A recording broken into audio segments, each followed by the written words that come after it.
Mes bien chers frères, aujourd'hui, dans la ville de David, vous est né un sauveur, qui est le Christ, le Seigneur. Et voici le signe qui vous est donné. Vous trouverez un nouveau-né emmailloté et couché dans une mangeoire.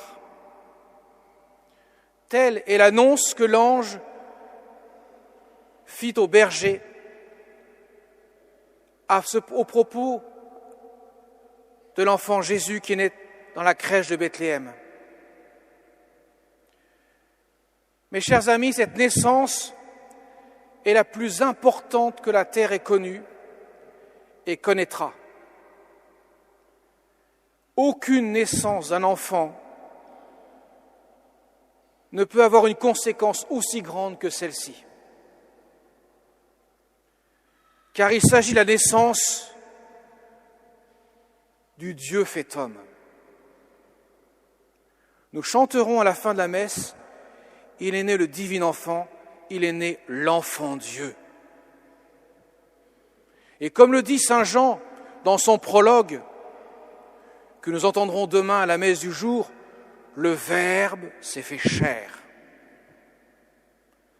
Autrement dit, cette naissance revêt un caractère capital car elle change clairement, de manière catégorique, l'histoire du salut, l'histoire de l'humanité. Depuis le péché d'Adam et Ève, l'humanité est entrée dans les ténèbres.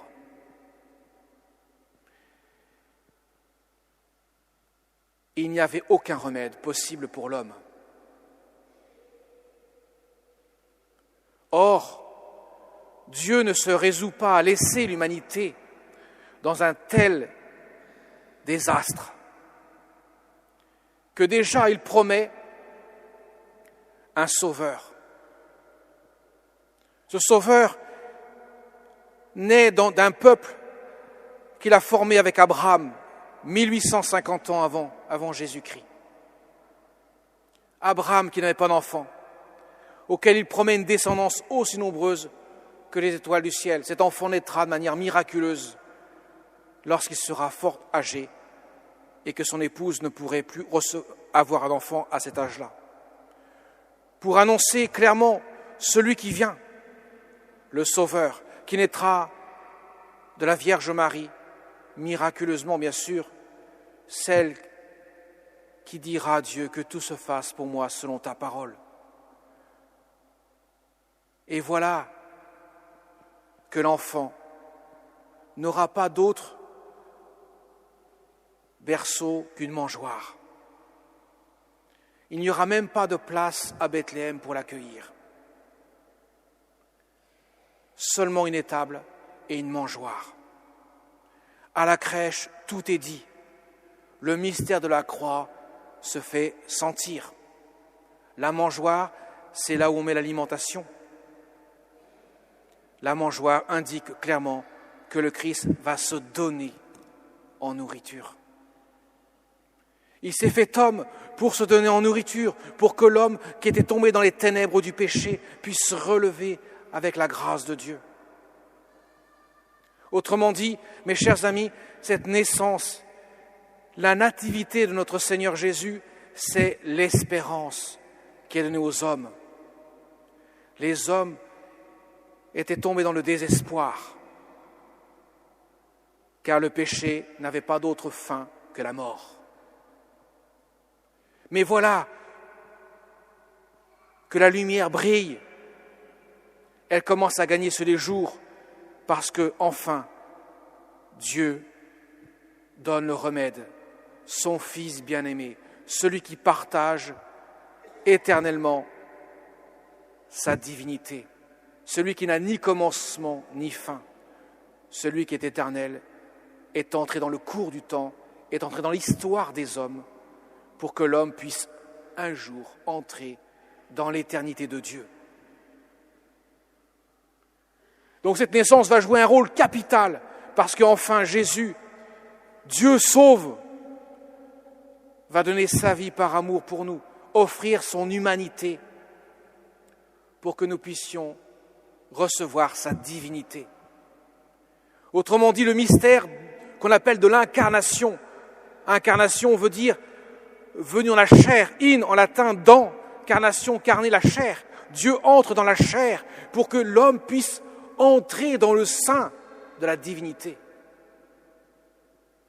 C'est l'échange admirable que se produit entre l'éternité de Dieu, la divinité, et la temporalité de l'homme, l'humanité. Désormais, l'homme a l'espérance qui dépasse tout espoir et qui fait un pied de nez, pourrait-on dire, à tout désespoir. Alors, mes chers amis, tout cela, bien sûr, a été possible parce que la Vierge Marie a répondu oui à l'ange Gabriel. Le oui de la foi. De même, chers amis, nous aussi nous sommes appelés à prononcer le oui de la foi. Car la naissance de Jésus, la nativité, le mystère de Noël, ce n'est pas seulement un anniversaire que nous fêterions d'une naissance qui s'est produite il y a 2000 ans. Ce n'est pas un événement extérieur à notre vie que nous célébrons. En aucun cas, c'est un mystère qui habite le plus profond de notre cœur, parce que la naissance de Jésus nous concerne tous, puisque c'est par lui seul que nous pouvons connaître le bonheur éternel. Autrement dit, Dieu n'a pas seulement le désir de venir dans une crèche, dans une mangeoire située à Bethléem, il veut venir aussi dans nos cœurs pour les habiter de sa présence. C'est ça qui est important.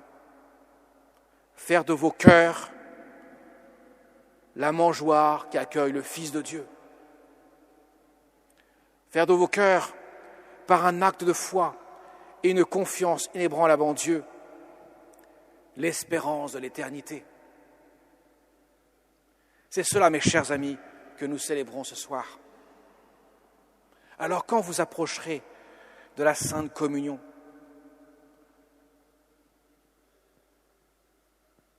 prenez le temps, dans le silence de votre cœur, d'accueillir le Roi des rois, celui qui se fait tout petit, celui dont les bergers se sont prosternés devant lui, celui qui a connu aussi les rois mages, les rois de ce monde venus adorer cet enfant. De même, nous sommes invités aussi à adorer celui qui vient à nous.